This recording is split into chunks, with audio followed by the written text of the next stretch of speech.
It's good to be back in Lansing. This was home for many years, and you all are still family. Those of you who I have known in the past, and those who I haven't, I'm happy to meet you tonight.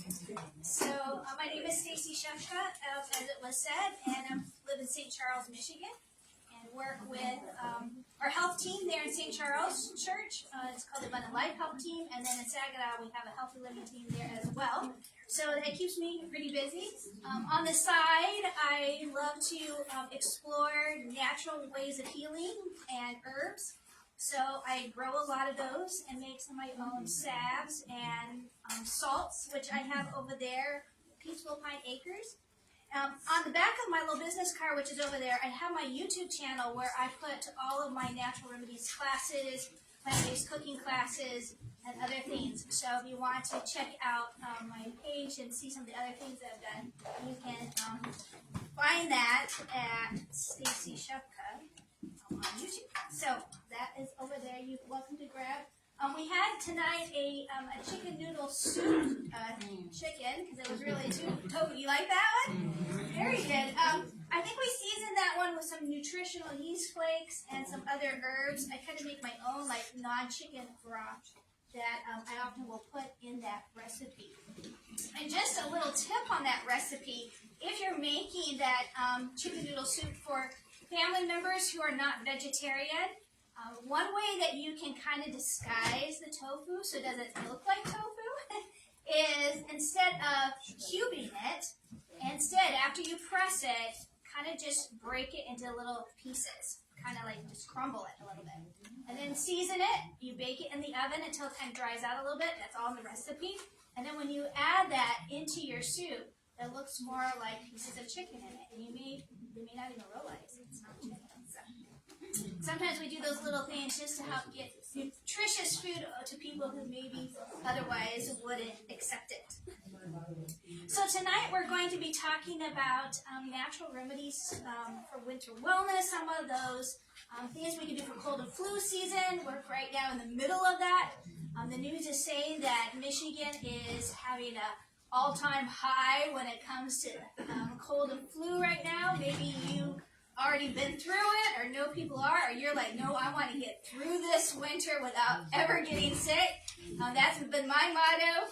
So the things that you're learning tonight and the things you're going to try tonight is going to really boost your immune system and keep you from getting, hopefully getting sick. But if you do, we're going to share some things that you can do that will help you get well a lot quicker. Before I go any further, I want to just share a little bit of a medical disclaimer that is just to protect myself and this team here, because we are not certified herbalists or doctors or medical professionals. So what you're going to find in the handouts you have tonight that we have provided is not been evaluated by the FDA. Is not intended to diagnose or treat disease. It's only for educational and informational purposes, and it's based on our own research and our own experience of what we have found has been helpful for us. And we always encourage you to do your own research and talk to your own medical provider to ask, is this okay if I take this or that, especially if you're on any type of medication, because that's very important. Or if you're pregnant, you definitely want to be careful what you take into your body. So let me begin by giving you a definition for disease. And this is taken from the book, The Ministry of Healing, on page 127. And it says, disease is an effort to free the system from conditions that result from a violation of laws of health. Now over here on the right side, I have a list of 8 natural remedies, and these are also 8 laws of health. And when our body is following these laws of health, we stay healthy. But when we start to violate some of these, that's when we get sick. Okay? So, disease is your body's effort trying to get rid of whatever law of health you violated and to bring your body back into a right system. It says, the quote continues, in the case of sickness, the cause should be ascertained. Okay, what should be ascertained? The cause. What led me to get sick? Disease doesn't just happen. You don't just get a cold or a flu, or maybe something more serious like cancer. It doesn't just happen. Usually it's the result of some cause because of some law of health that's been violated. Unhealthful conditions should be changed, wrong habits corrected. Nature is to be assisted in her effort to expel impurities and reestablish right conditions in the system. So your body is going to do whatever it can to try to get you healthy again. And we can assist that through some of the foods that we eat, immune-boosting foods like you had in your meal tonight, through some of the supplements and herbs that we take, through other natural remedies. We can assist our body in helping it to get back to a healthy condition and to expel those impurities, whatever has taken over our system, and to get well. And these laws of health are so simple and yet so very important for doing that. You know, it's far better to prevent disease than to try to fix it once you got it, right? And I have found, especially when we're talking about colds and flus, it's very easy to be at that point where I feel like I'm coming down with something. If you don't do something really quick, you just go over the cliff. And once you go over the cliff, you're out for like the next week or 10 days or something, right? And we need to, so one of the very first things that I encourage people to do is to look for pre-sickness signals. In other words, know your body. Know your body, okay? I want you to pull out two handouts. These are the two that we're going to be referring to the most. One of them is this larger sheet that just says Natural Remedies for Cold and Flu, and the other one is just a protocol sheet, a very quick summary of these steps. And so in the beginning here it says protocol for first signs of illness. And this is knowing your body. So I don't ever get headaches usually, unless maybe I've been on the computer for a very long time or straining my eyes in low light or something. But normally I do not have a headache. But then about 2 weeks ago, I just had this like bad headache. Like it just kind of felt like a congestive headache was coming on, like pressure in my head. And that was a signal to me, something is off, okay? Something, my body is fighting something and it's showing up in this headache. I also was feeling a little extra tired than I normally do. If you know your body, you can tell when something is a little bit off. Maybe you wake up in the morning and you have a little bit of a scratchy throat. Or maybe halfway through the day, you start to feel slightly feverish, just like a little bit. That is your body's signal to you saying, I am about to come down with something, and unless you hit this really fast, you're going to be sick for the next week, okay? So it's important to recognize those pre-signals that your body is giving you. Because what we're going to talk about, these natural remedies, all these ones that you sampled tonight, really are most effective during those first signs of cold and flu, before the viral load gets too big, okay? Because maybe there's a little bit of a virus starting to form, if there's a little bit of bacteria starting to form, maybe they're in your throat, and if you can hit it quickly before that virus takes over your whole system, then you could ward it off and get rid of it. So what you don't want to do, and this is what we typically do in our modern culture, is when you start to have a headache, what do people do? Take an aspirin or something, right? Or maybe they have, they'll take some ibuprofen because they're feeling a little achy, right? And so we try to mask the symptom rather than respond to it and assist our body in whatever it's trying to signal to us. So in the case of that day, oh, and one other thing I will mention. When I'm starting to feel that, I ask myself, going back to that quote we read in Ministry of Healing, ascertain the cause. So I'll say to myself, okay, what law of health maybe I've recently violated? Oh yeah, I haven't got much sleep the last 2 nights. I stayed up extra late because I was working on this project or that. So lack of sleep can lower your immune system. Or maybe you're dehydrated. You haven't had enough water recently. Maybe you've been eating a little too much sugar recently, and that also affected it. So try to ask some questions, and then what can I do to support my immune system? So when I started to have this headache, I immediately started to do some of this protocol I'm going to talk about. Some of these natural things I always immediately go to. I did all of those, really hit it hard, but then I still was feeling, again, that sinus pressure in my head, and I just couldn't seem to like get over that. So that night, I actually was down here visiting in Lansing for your father's funeral, and I was here for that weekend. I was like, I cannot get sick. I have a choir to direct, you know.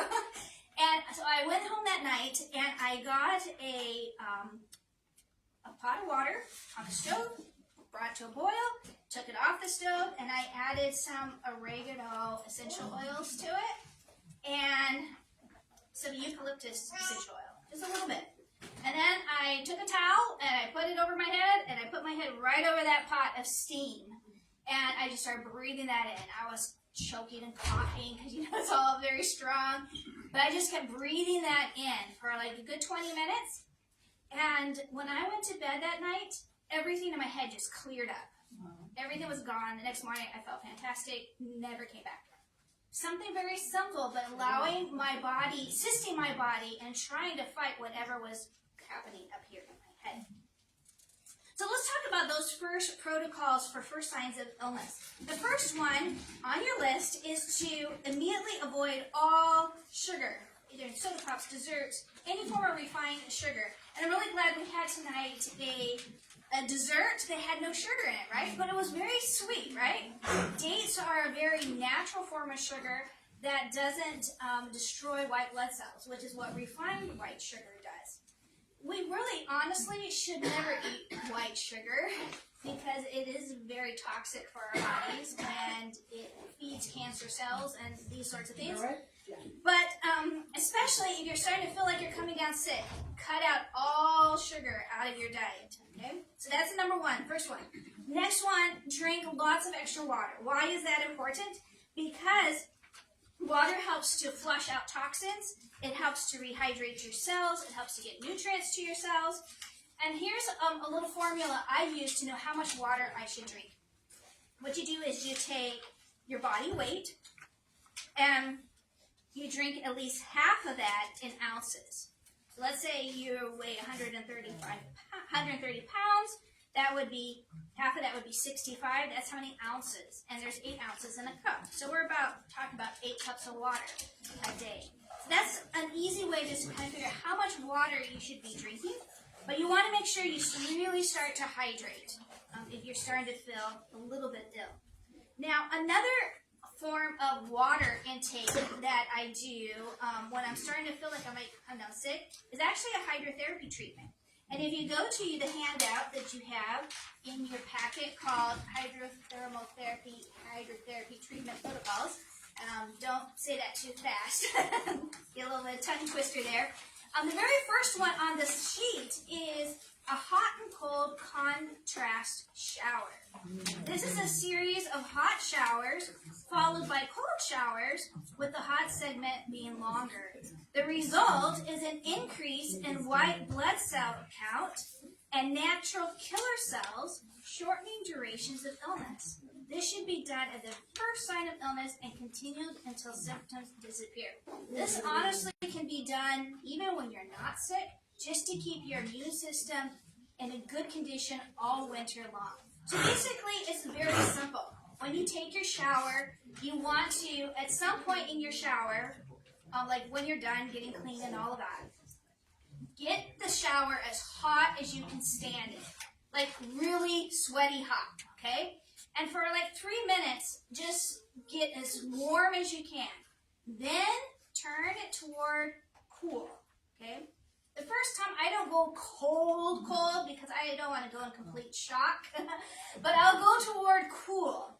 And then for 30 seconds, I am just spinning around like this. And I'm usually doing a little bit of friction here. And then I go back to the hot.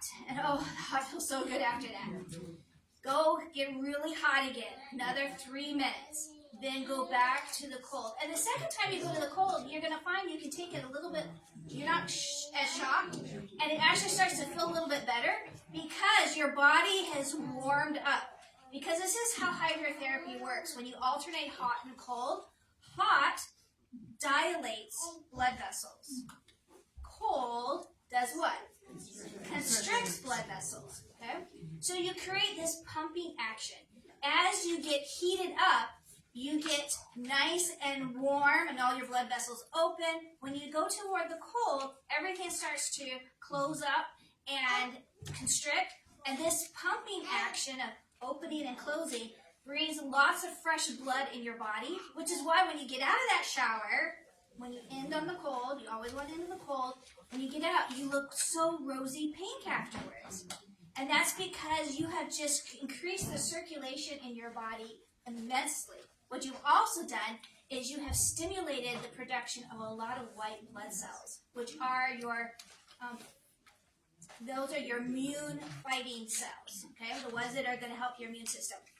So I will do this every day, and especially if I'm starting to feel like I'm coming down sick, do it morning and night, or maybe 3 times a day. And during illness, do it as often as you can because it is so very good for helping your body with circulation and immune support.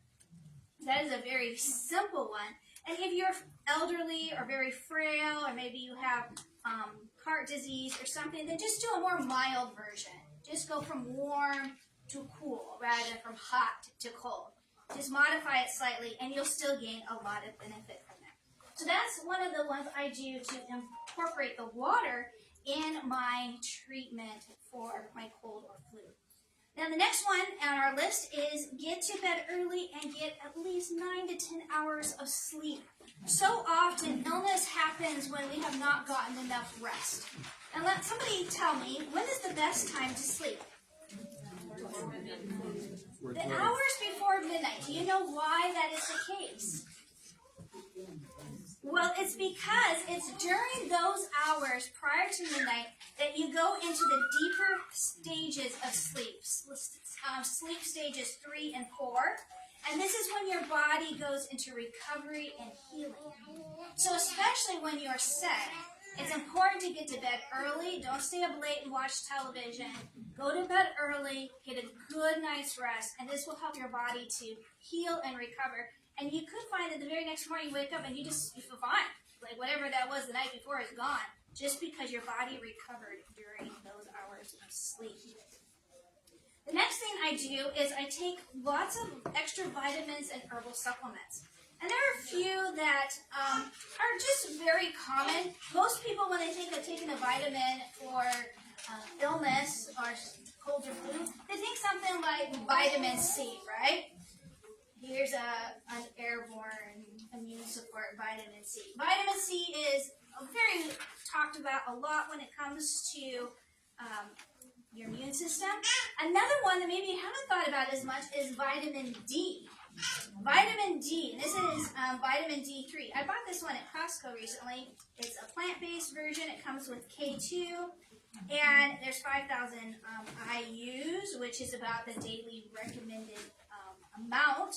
However, if you are starting to come down sick, you want to take a lot extra vitamin D than just your normal dosage, unless your vitamin D levels are already at a really good level, which most people in Michigan are not.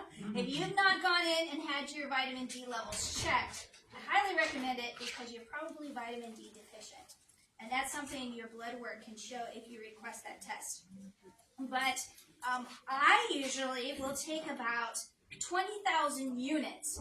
The first day or two, I'm starting to feel like I'm coming down sick.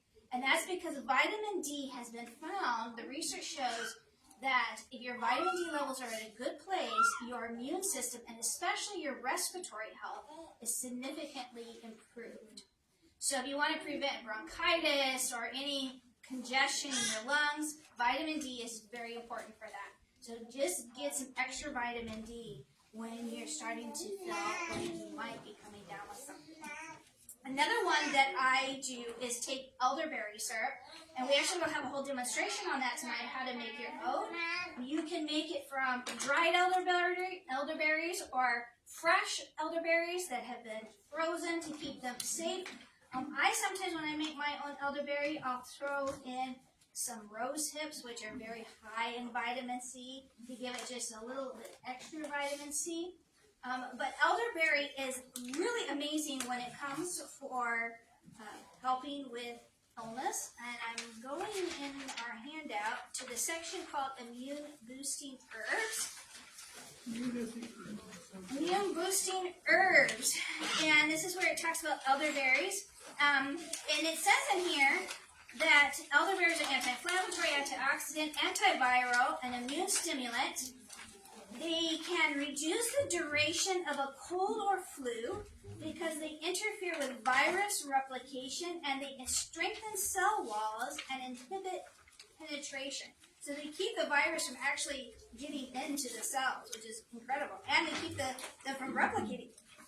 Also, in the Journal of International Medical Research, they showed that using an elderberry extract within the first 48 hours of the onset of a flu can shorten the duration of a flu symptom by an average of 4 days. Now that's significant. If you don't want to be sick for 10 days, and you'd rather only be sick maybe for a couple days if you do get sick, elderberry can help that shorten that duration quite a bit. So, and one of the nice things about elderberry is it's also safe for children, and it tastes good. So, as another benefit where some of those other natural remedies aren't as delicious. Another one that I use, and maybe this is not one you are as familiar with, is astragalus root. You can get it in a powder form. I bought this one from Mountain Rose Herbs. As a company I like to get a lot of herbs from. You can get it in a tincture form. I've got it in capsule form. But astragalus root is amazing as a powerful immune booster. There are some fascinating studies that have been done on the treatment of cancer with astragalus and helping with chemotherapy symptoms. It boosts white blood cells, it's anti-inflammatory, and it's also an adaptogen, which means it helps your body deal with stress. And sometimes illness is happening because we've been under a lot of stress, and that can help to mitigate that. So I will take just a little bit, mix it in with some juice, or put a little bit in a smoothie. Whatever, I will make sure I get some astragalus root down right away. One of the most common herbs for immune support is echinacea. And there have been so many studies done on echinacea. This is just the root ground up, and you can put it, let's say, in a tea. And one thing I would say about echinacea, it works best at the very onset of disease, of illness, before you're like full-blown symptoms. So use it at the very beginning. Don't use it if you are allergic to the Asteraceae family or if you are on immune suppressant medications. And you don't want to use this one on a long-term basis, like 8 weeks or something like that. This is mostly for during acute illness. Another herb that is very good is oregano. I mentioned that one as an oil I use for that steam inhalation. And you can grow oregano in your garden and then dry it and use that during times of illness by making it tea or put it in your cooking. It's antimicrobial, anti-inflammatory, antiviral. It's awesome for killing viruses and bacteria. So those are some of the herbs I go to for immune support. Another one is holy basil or Tulsi basil. You may have heard either one of those. It smells amazing. It doesn't quite smell like normal basil, but this one is a great adaptogen, again, for stress, and it's good as an expectorant, so it's good for bronchitis, colds, flus, those kind of things that get in your lungs. So I will put it in a tea blend often. Basil tea, that's the Yes, holy basil or Tulsi tea. Okay, another thing that I will do to get vitamin C in, besides doing a supplement, is through citrus. We're going to show you a citrus blast smoothie demonstration in a little bit. So eat as much citrus as you can, your oranges, your lemons, your grapefruits, all of these. Stacy, we're going to pass out the Russian penicillin. It also Oh! has citrus. Alrighty, so you're going to get a supplement right now. Russian penicillin.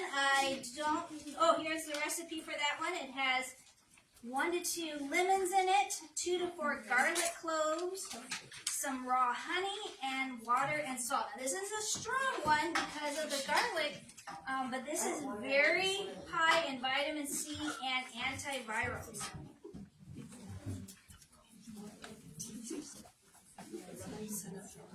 Okay, another thing that I do when I am trying to keep from getting sick or starting to feel ill is to eat very simply. And what do I mean by eating simply? Well, the more refined foods you eat, the more meat and dairy you eat, it's very hard on your systems. And when your body is trying to put a lot of energy into wellness, it doesn't have as much time to put into digestion.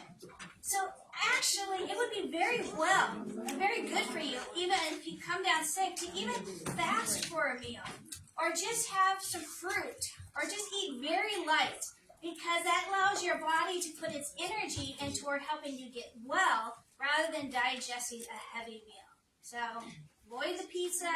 Instead, have a light salad or a smoothie or a soup like we had tonight, and that will be very easy on your body. Try to avoid fatty foods and those sorts of things. Eat lots of fruits, vegetables, whole grains, and beans. And in all of that food that you eat as much onions, garlic, and ginger as you can, because these are so very good for boosting your immune system and fighting viruses. You're having some garlic in that Russian penicillin right now. Yeah, what I like to make is called a nature's flu shot. I don't think you're going to get that recipe demoed this evening. But it has lemons, garlic, ginger, honey, and pineapple juice, which pineapple juice is actually very good for preventing inflammation in your lungs. Think things like bronchitis or pneumonia. These are things that you don't want to get, and it has a property in it that helps prevent that. So let's say that you do start to come down sick, and you start to have some symptoms. So on the back side of your quick sheet guide, we kind of looked at some of the things that we do to prevent illness at the very beginning. Hot cold shower, hot foot bath, those sorts of things. But on the back side, I have here 3 columns that have certain symptoms. The first column says sore throat and cough. The second column says respiratory congestion, whether upper in the head or lower in the chest. And the third column says fevers. So here are some of the herbs and different things that you can do for each of these conditions. So let's first talk about the sore throat and the cough. Fire honey is coming out now. Okay, what is in fire honey that makes it fiery? What is in the... I'm looking for that recipe again. Oh, I see it, fire honey. Oh, yes. It's got ginger and a little cayenne. That must be what makes it fiery. So this would be a good one for sore throat, because when your throat hurts, cayenne is very good for healing your sore throat and killing viruses that are in your throat area. Okay? So this is a good one for that. There are some different herbs that are very helpful for respiratory health, and I'm on page 5 of this handout. There are 2 types of herbs that I use for respiratory health. The first are let me see if I can pronounce this. Demulcent herbs, and the second are expectorant herbs. Okay? So a demulcent herb is one that is going to soothe membranes that are irritated and dried out. So let's say you have one of those coughs that just it's a dry cough, and it's just one of those hacking coughs. You wake up in the middle of the night and you can't stop coughing, and everything just feels so irritated and dry. These herbs are very good for that. They're mucilagenic. In other words, they help to coat those irritated membranes and limit inflammation. So which ones are those? Well, one of them is actually in this tea blend that's just already put together. It's called Throat Coat, and it's called that because of the emulsive herbs that are in here. One of those being slippery elm, another one is licorice root, and another one is marshmallow root. Marshmallow root is one I keep on hand, and if you make a tea out of this, it actually looks a little bit, I wouldn't say slimy, but it has a little bit of a smoothness to it. And licorice root does the same thing. So when you drink this tea, it just coats and soothes your throat and just feels so good because it helps with that irritation. Another one that's very good for that is thyme or thyme. The herb that grows in your garden, that culinary herb. Save those dried herbs, or you can go to the store and buy a little packet of just thyme and just turn that into a tea.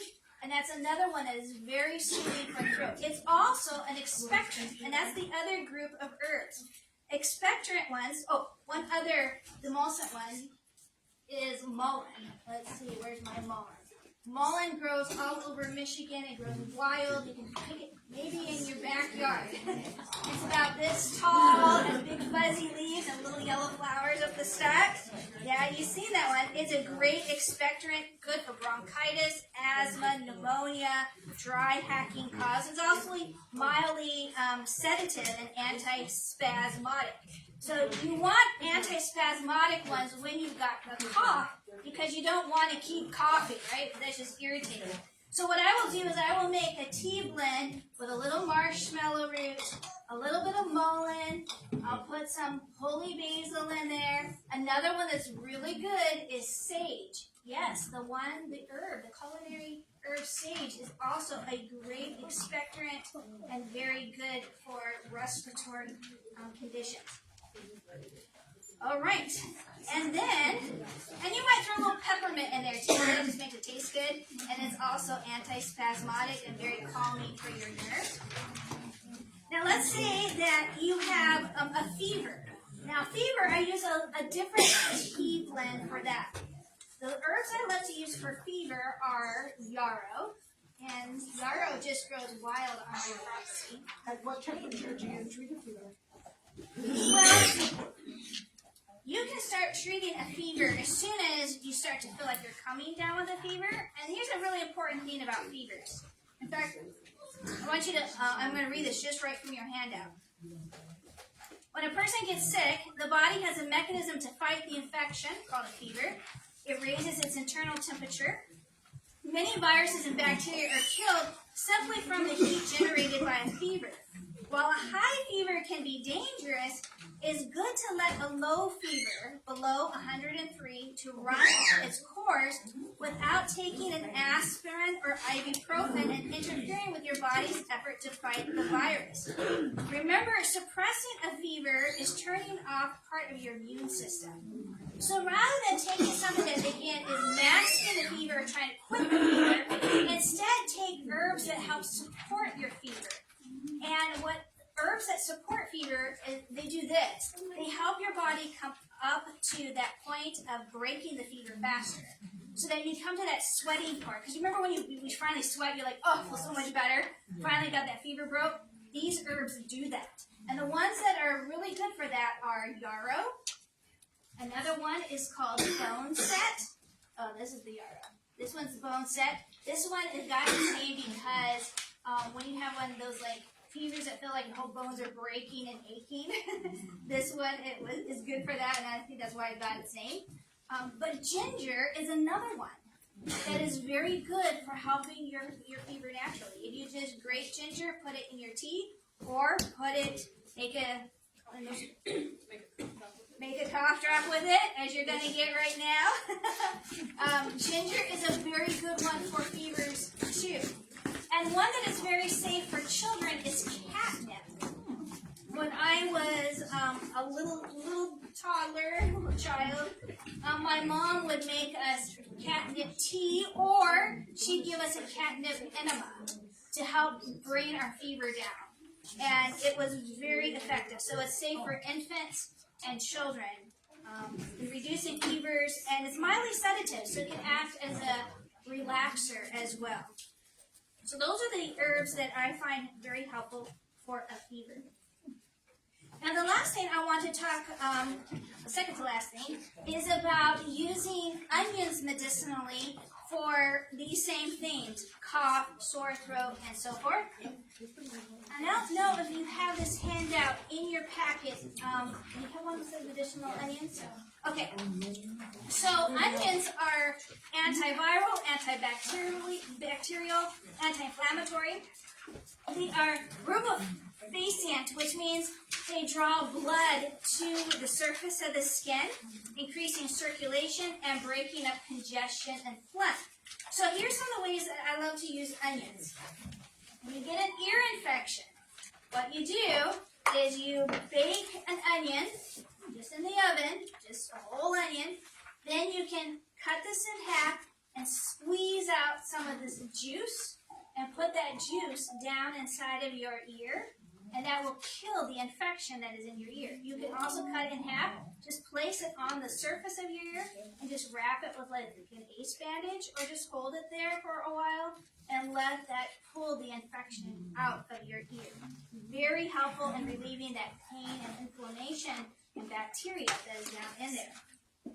With a sore throat, you can finally slice some onions. You can place these just directly on your throat, wrap them with a cloth to hold them in place, and that will help. You can make yourself a cough syrup with onions. And the way I do that is I just take a little jar and I put in it some chopped onions, and then I take some honey.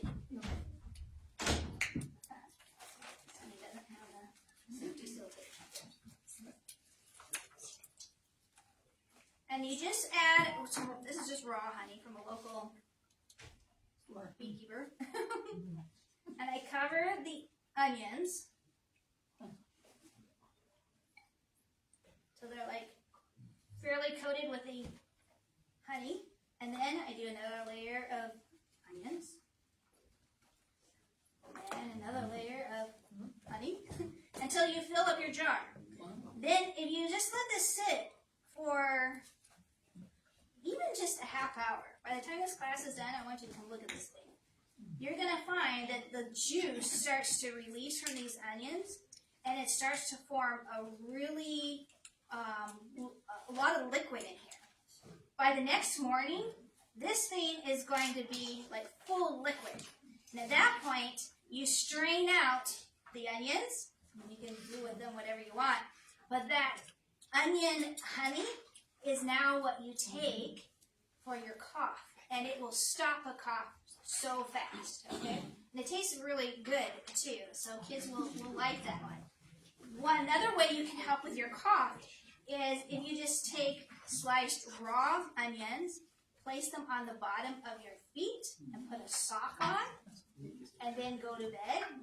Those onions on the bottom of your feet are absorbed into the pores of the bottom of your feet, and it will kill a cough like that. Amazing.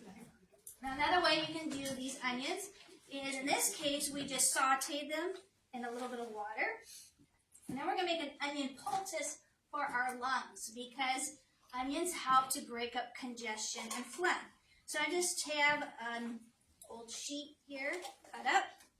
Take your onions, these sauteed onions, and I would do this when they're still warm. These ones are not warm anymore, but I would do this when it is still warm, and place them, and then you're going to just kind of create a poultice, just so that there's enough of the onion is going to leak through, and then place this on your bare chest. Then wrap yourself with some plastic wrap to kind of hold it in place. And you can then add a heating pad on top of this to keep this nice and warm. And this will help to pull congestion out of your lungs. And it's very soothing for your lungs. Just something very simple that you all have in your cabinet, probably. Every time you get sick, use those onions medicinally, and they're extremely effective. You can even keep sliced onions laying on a plate next to your bed, And just smelling in those onions, those raw onions while you sleep at night, is going to help with all your cold and flu symptoms. So, pretty amazing. Okay, the last thing I'm going to mention before we go into our demos is just hydrotherapy. I mentioned the hot and cold shower, but another one that is two others that are very beneficial for colds and flu. One is a hot foot bath, and in your protocol you have a whole description of that. But basically, you're just going to take a basin of water and fill it with hot water, as hot as you can take it, about 102 degrees, up to your ankles. So you want to make sure you try to have one of those deeper buckets. And then have a cold one with some ice water that you're going to end with at the end, okay? And to get the most benefit of this, you want to have a blanket that you can wrap around yourself to help trap in the heat in your body, so that you're warming your body up and helping to kind of aid this natural fever your body is doing. Even drinking some herbal tea while you're doing that will also help to warm your body. And it might be important to have a cool rag in that bucket of cold water, just in case your head gets a little bit hot and you get a little bit lightheaded because you're warming up. Having someone put that cold rag on your head. And then after about 30 minutes of that, end with a cold plunge with your feet at the end in the ice bucket. And then dry off, put some socks on, and go sleep or rest for at least a half hour after that. And this is very good for the immune system. But the other thing is happening this. When you have congestion in your head from a head cold or congestion in your chest, blood flow is pooled up in this area, and the hot foot bath is taking all of that congested blood and it's taking that to your feet, because your feet are dilating in this hot water. So that helps to relieve congestion up here by warming up your feet. Does that make sense? And it's good for immune, boosting your white blood cell count as well. And then the last one that I will do is a hot chest compress. And there is a more in-depth way of doing this, where someone does a treatment for you. And if you go to my website, my YouTube channel, I show how to do an entire chest fomentation treatment with a hot foot bath.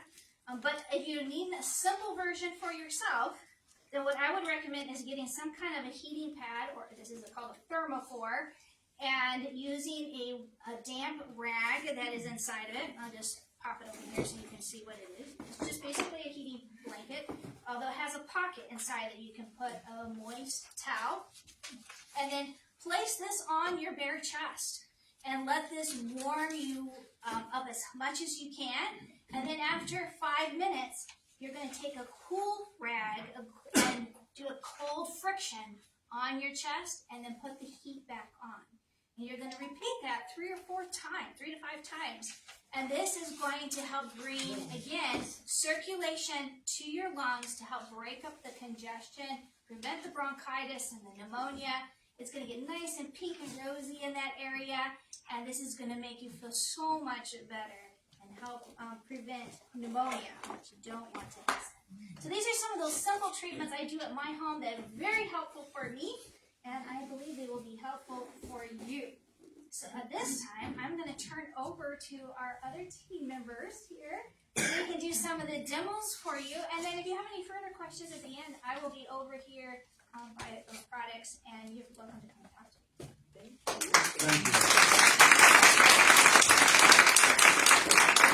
you. Okay, next we have a dear friend of mine, Cindy Ruger from the Holt Church. She is a culinary medicine coach over at Holt, so when they do their health programs, she's the coordinator for the culinary side of it. So today she's going to show you how to make elderberry syrup. So thank you, Cindy. All right, let's get started. All right, so I think the recipes in your packet and this is really great. It's widely used to combat cold and flu symptoms. Studies show it can lengthen the duration of influenza by about 2 days, as Stacy is telling us, and it can reduce symptom severity. It also, as Stacy told us, inhibits virus replication and to boost overall immune strength. It's rich in polyphenols, or elderberries are rich in polyphenols. Oh, Don't worry, everybody's okay. what was that? Okay, it's rich in polyphenols. Scream. Just need to lighten up the mood a little. We're good, we're good. Okay, go on. Okay, so it's rich in polyphenols, anthocyanins, and vitamin C, and they combat oxidative stress and chronic inflammation. And it's believed it can help assist with heart and metabolic benefits and help alleviate constipation. A little bit louder, I'll try. So let's get started. We're gonna put about a cup of elderberries in our saucepan with 2 cups of water. So those are dried elderberries? Dried elderberries. I've never seen fresh elderberries. Do you ever smell fresh elderberries? You can get them frozen. Oh, frozen. Now with elderberries, they must be cooked to consume them. You do not want to eat them raw or dry. Don't eat the twigs, the branches, or the leaves. They can be toxic and cause severe nausea, vomiting, and diarrhea, and a lot of distress to your belly. So you want to cook them. Okay. I like to add rose hips for added vitamin C. Some fresh ginger or dried ginger. Cardamom and cloves will also help taste and just a lot of good benefits to those things as well. And some vanilla. All this helps it go down a little easier. And let's see. I'll just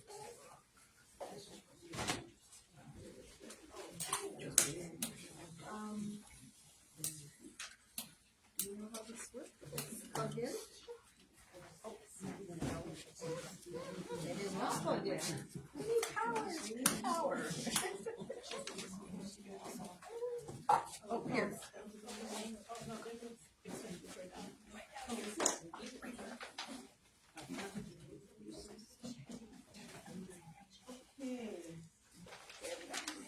Let's try this again. There, now it's on. So we want to keep this up to boiling. And once it comes to a boil, you put a lid on it and let it simmer for about 35 to 45 minutes. Okay, so the water, it's going to cook all the good stuff out of there and make this really good liquid, this juice. Okay, so we're going to go ahead and let that simmer. Okay, so I added, the basic recipe is the elderberries, 2 cups of elderberries, 4 cups of cold water, and then once that simmers and steeps, then you can add a cup of honey. And honey acts as a preservative, so it can stay fresh longer in the refrigerator. I added cinnamon stick. Cinnamon is high in oxidants. Dried ginger can support digestion, adds flavor. You can also add orange peel, which is rich in vitamins. We're not using oranges today. So, whole cardamom seed pods, which also can support digestion, and cloves, which are antioxidant rich, and then vanilla for flavor. And also the rose hips are rich in vitamin C as well. Okay, so let that cook. While that's cooking, I do have some made up ahead, because like I said, it has to cook for about 35 to 45 minutes to extract all the good stuff in it. So I have made some ahead.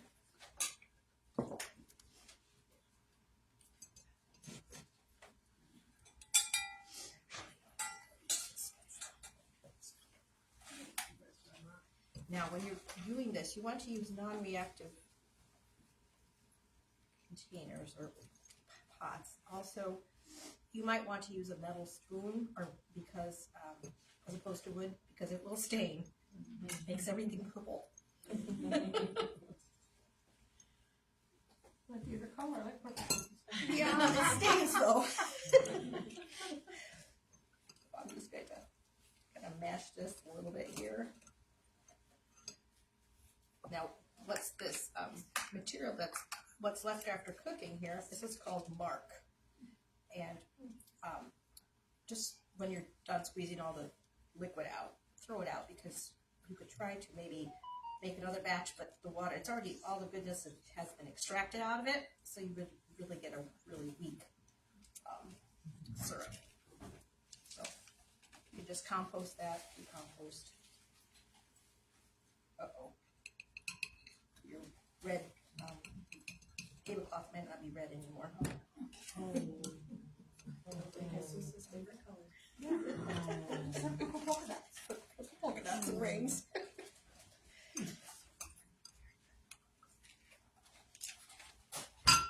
See how rich purple that is and how dark that is. It's got lots of rich good things in it.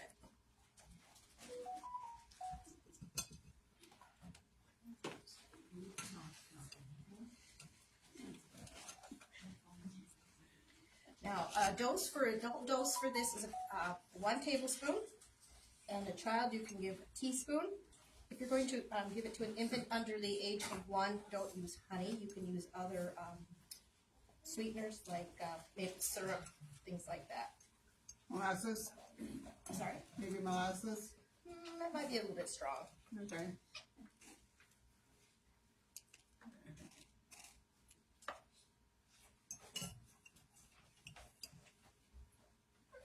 Can you buy it?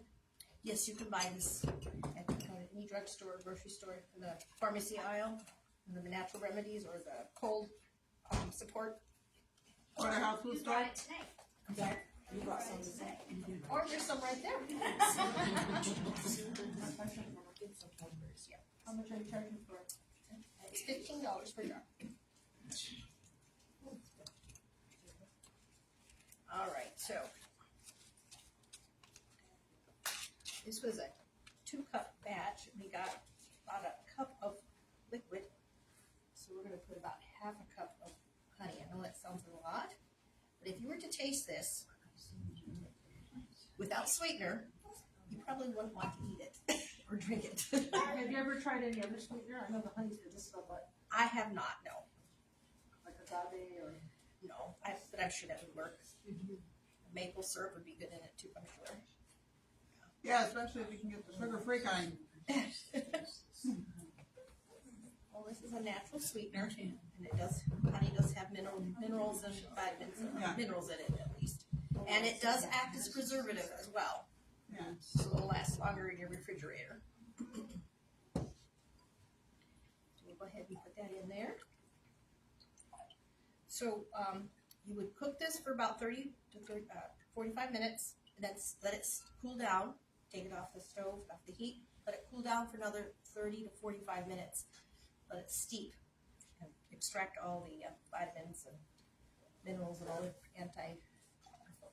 viral things that you want to take and drink. The longer you let it steep, the better. So this batch here steep probably about 3 or 4 hours. So it's going to be nice and rich. So, and then when that's all done, you can put it in your little containers, and that's it. Do you have a hot water basket?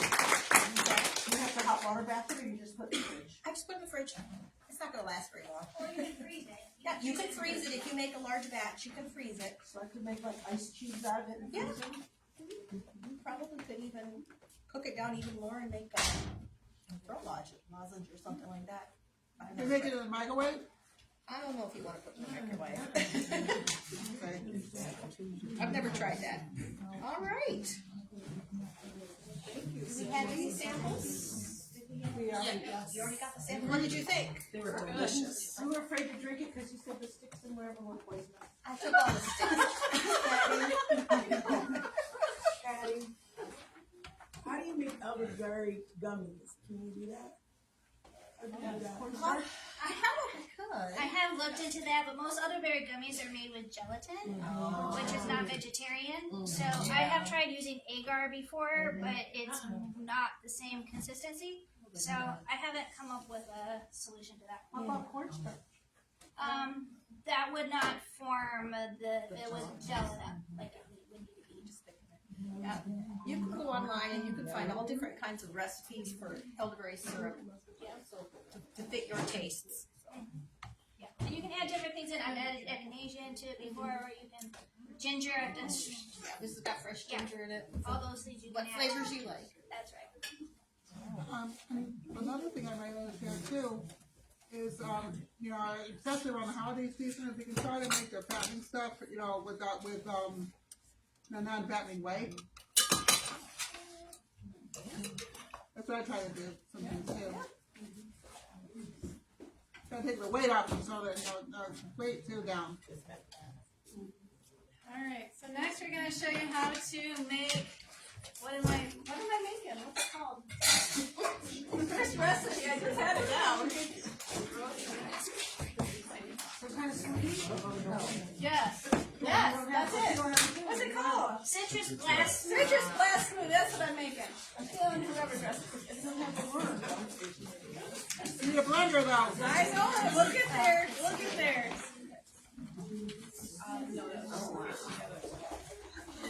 Alright. So we're getting the blender out, and no, I'm not using a Vitamix because, okay, who owns a Vitamix in this room? Oh, some of you do. Okay, some of you guys do. Okay, well, I could have used a Vitamix then. But I figured I'd show you how to make it look like a normal blender that most people have, because it took me like, I don't know, a long time to get a Vitamix. Long time. So we're using a KitchenAid. A KitchenAid's pretty good. Usually like Cuisinarts are usually pretty good. But we're using the KitchenAid today. Okay, citrus blast smoothie. Oh, these gloves are gonna drive me crazy because I don't use gloves at home. I just make sure my hands are clean. My hands are clean underneath the gloves, but okay. So first you're gonna start with 3 oranges if you can have oranges. But since there are some people here that cannot have oranges, and I wouldn't want to like call them out and embarrass them, because we wouldn't want to embarrass me. We are going to use grapefruit instead of oranges. So you can use either or. Of course, you know, oranges will give it a sweeter flavor, and grapefruit not as sweet. But we're going to go ahead and put this in here now. I'm only going to do half of a recipe in this blender because I think it's only going to be able to handle half of a recipe. Yeah. Okay, so then you have your lemons. So make sure if you're not getting organic lemons are the best. Just because they don't have a bunch of stuff all over the outside of them. But if you're not able to afford organic lemons because you're on a budget, make sure you wash them really good. Or you can do like a vinegar soak, you know, vinegar and water, hot water soak, and that'll take off a lot of stuff.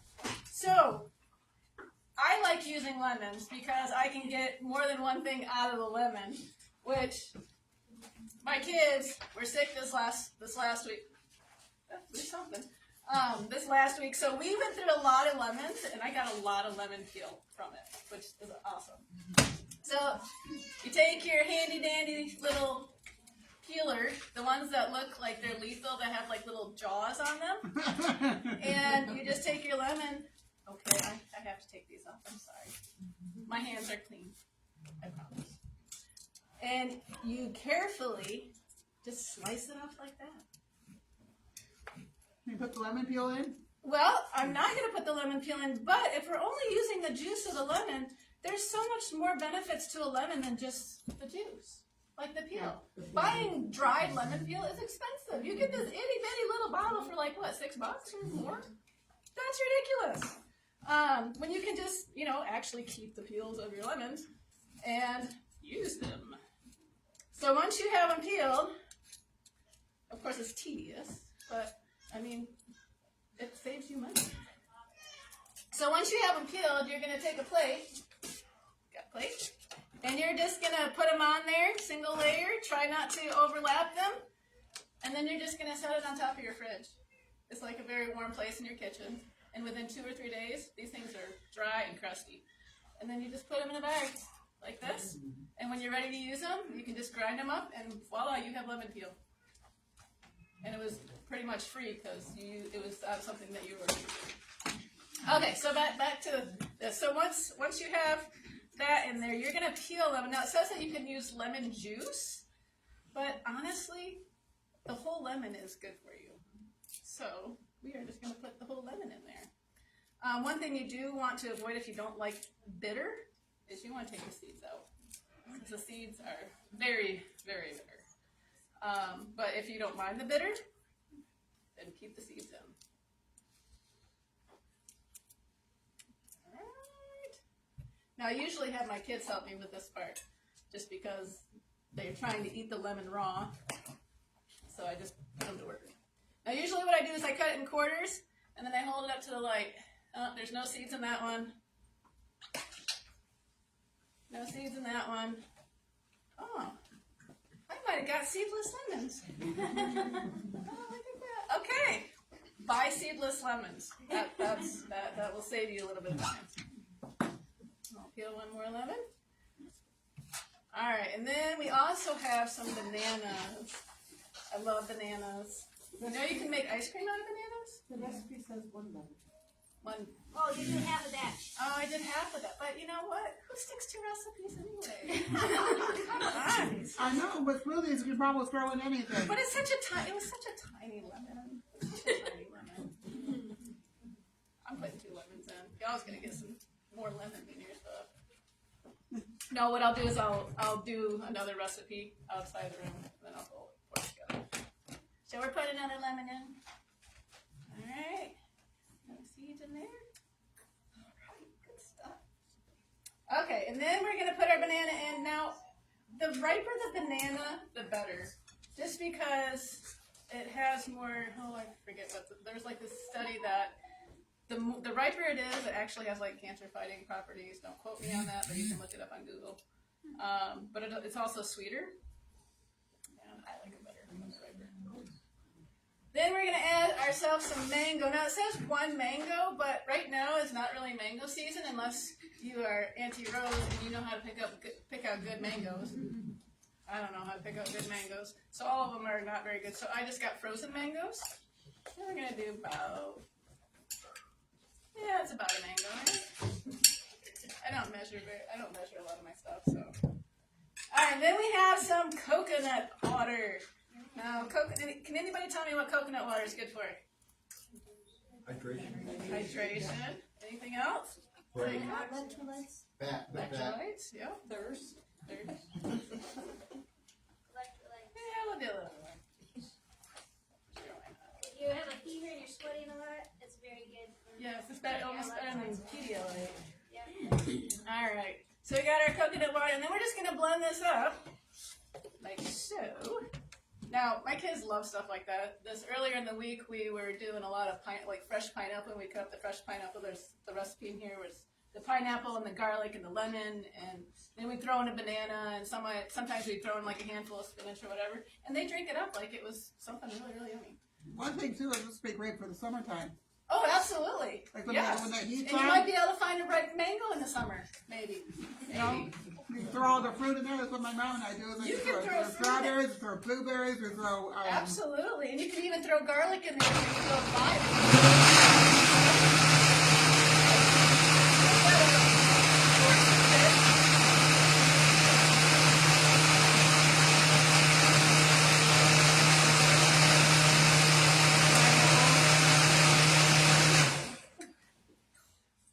Done. Now, if you use frozen banana, then this would be thicker. If you use, if the mango was totally frozen, not half thawed, it'd be even thicker.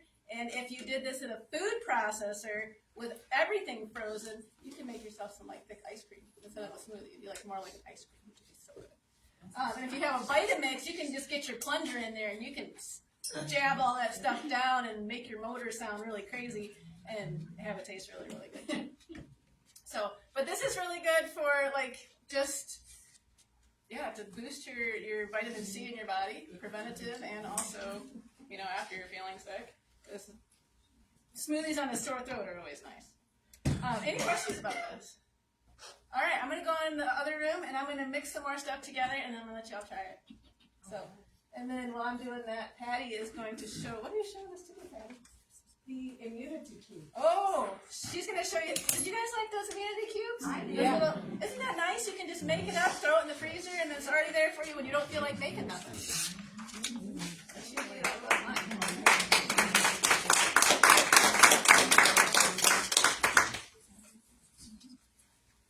Oh, you were right on it. She's not have to go and do this that well.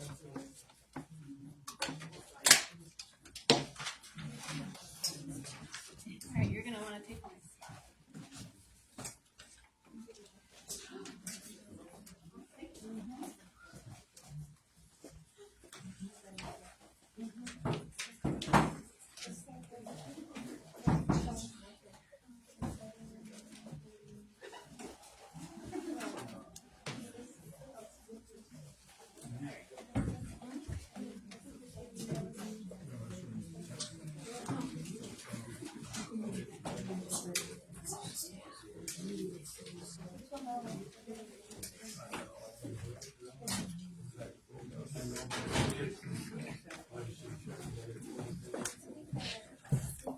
Okay, so did you like the immunity cubes that you had with the hot water? Oh, yeah, those are good. Those are really good.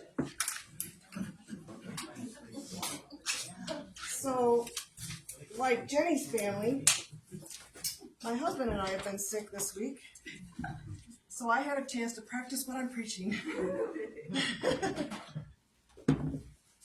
Okay, so I'm just going to go ahead and throw everything in. I used fresh pineapple instead of pineapple juice. And I did use cayenne pepper. So I did, was there heat? Did you taste a lot of heat? Yeah. A little kick? Okay. But not too bad, right? Yeah, that's just right. So one recipe will fill up 2 of these trays. So I did a double recipe, and I'm going to do another double recipe because I want to keep these on hand at my house. And my son came over today, and I had him try one, and so he's starting to go a little more natural, so he's really excited about trying that. So for this one, we're going to use pineapple. And I have my lemon already prepared for sake of time. So there we go. And I used the turmeric root as opposed to the turmeric powder. I just wanted to see what it would taste like, and I liked it. And actually, I'm going to put a whole one in. I used about 3/4 of one this size. Where'd you find that? Yeah. And then ginger. Can I get a knife, please? Like a sharp knife. Miss Jenny? Oh, she's out. She's blending out in the hallway. Yeah. Oh, thank you, Susie. Got one. Thank you. I'm just gonna break it up a little bit because ginger can be really tough.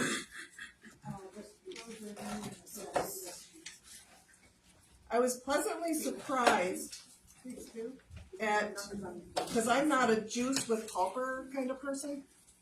So I thought, oh, this is going to have a lot of pulp, and it's going to be kind of nasty. I was very surprised at how smooth it was. And then we're going to use 1 carrot. And I do the cayenne, so I'm going to use a 1/2 teaspoon. Mind you, this is a double batch.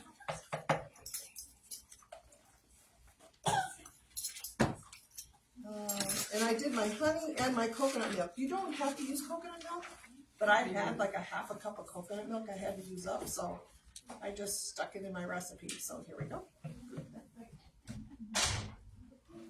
Nothing goes to waste.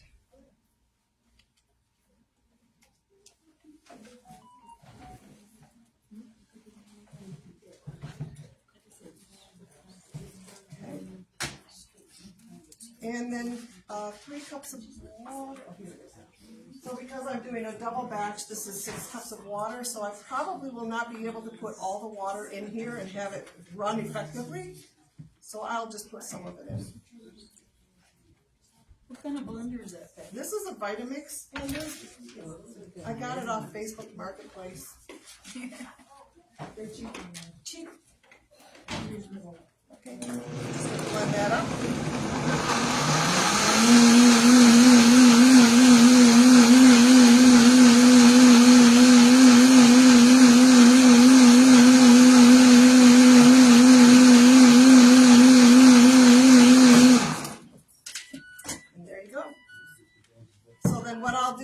get another dish that's bigger and I'll pour that in and then I'll add my other water in because it won't all fit in here. It's not pretty when you overfill a Vitamix. It just kind of oozes out the sides. So I learned that one the hard way. And then you put it in the ice cube trays. You don't have to treat your ice cube trays with spray or anything like that. Just put them in.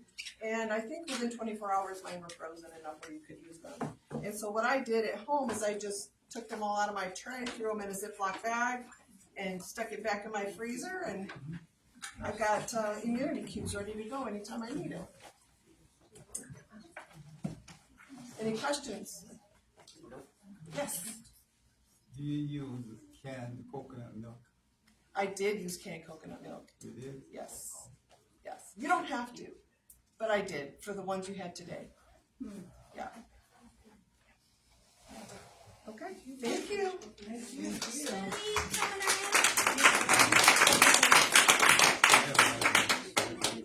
Yep, sure. I don't know if I have to start on his own.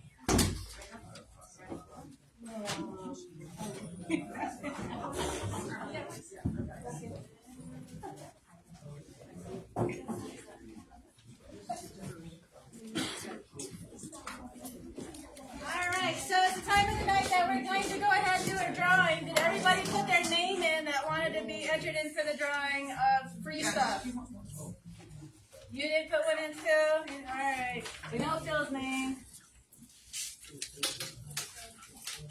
Alright, tell me your name, Bill. Tanisha. If I spell it wrong, don't get mad. Oh, my name was already in there. It was it? Oh. No, it's in there. Oh, you could have spelled it twice. I was going. You just double dropped. Alright. Alright, let's make that up. So you're probably wondering, okay, what is this drawing for? So we had, was it the cough syrup? That had the marshmallow root in it, and had some elderberry in it, and some lemon. So everything you need to make that is in this jar. And you also get a nice little thing of eucalyptus oil. So we got 3 of these. So that means we get to do 3 different drawings. Oh, and before we do the drawing, while you guys are still paying attention to what I'm saying, as you exit, we have a local, what do you call them, beehive guy? Yeah. We have a local bee guy. His name is Joel, and he has honey, local honey out there, raw honey, for sale. If that is something that you would like to get, because a lot of these recipes that we have honey in them. So if you want something that you know is real and it's local, that'll help with allergies and whatnot, that's the route you want to go. Okay, we're going to mix these up. Alright, I didn't look. Hey, Susan. Girl, oh, that was little. She could have left and somebody else could have. Alright, hey, Susan, you get to take one of those. My husband's sick at home, so I've been gone all day. I was at the personal injury today. Oh, poor guy. Thank you. Well, perfect. It's good. You can see the Lord wanted you to have it for your husband.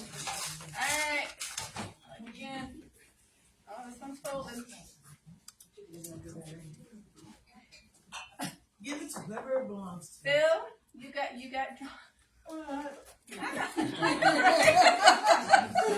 That's what everybody else is thinking too. Like, what? You put his name in. I did not look. It's on camera.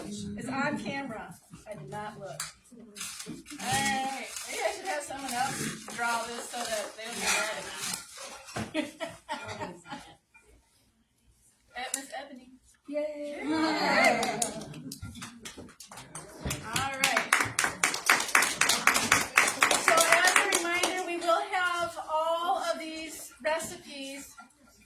Oh yeah, we forgot about that. Thank you, Patty. We're going to give away a charter book. See, sometimes you need more than one brain to remember everything you're supposed to remember. Alright, I'm not looking. John. Oh. Get a book, John. Oh, and Stacy's going to give stuff away too. Unchicken bouillon powder. This looks very familiar to like what I use. What's the name of that? Alright, so we got some unchicken bouillon powder, which tastes great if you toss like tofu in it, or you can just make a Make chicken bouillon. noodle soup. You can make chicken noodle soup, or you can just make a broth if you can't do soup. If your stomach's not able to do soup, you can do broth. Tanisha. And you didn't even have to put your name in twice. Alright, so all of these recipes we will put on our Facebook page. We'll put a link on there so that if you wanted to share them with somebody, you don't have to, you don't have to kill a tree in order to share them with somebody. You can just do it, over the internet. Also, we have cookbooks up here. We also have the elderberry syrup if you're interested in that. We have Stacy stuff over here. And then we also have honey out there. So one more thing is we try to make sure that we do our classes free, because not everybody is in the same income bracket, and so we make these classes free, but of course your donations are appreciated because it does help us to be able to do more classes. So if you appreciate this class, we appreciate you. If you're able to give, that's wonderful. If not, we're still glad you're here, because freely give, because you've been freely given, right? So anyway, we're so glad that you were able to come, and remember we have a class in 2 weeks at the library. So you'll want to What make library? sure. At the Delta Township Library. Delta Township? Yep, there's a flyer right in your folder for you. I'm going to go ahead and pray with you guys before you leave, to make sure that y'all have safe travel. The Delta one? Delta Township Library. Yep. Right across the street from the Yes, ma'am. Yep. All right, let's pray. Lord in heaven, we thank you so much for all the many gifts that you've given us. You've provided so many different things to help us when we get sick. And they're so easy to do that it just baffles us. Lord, I ask that you be with each person in this room, that you would give them safe travel home, and that you would continue to bless as they learn more about you. Pray this in Jesus' name. Amen. All right, you all have a wonderful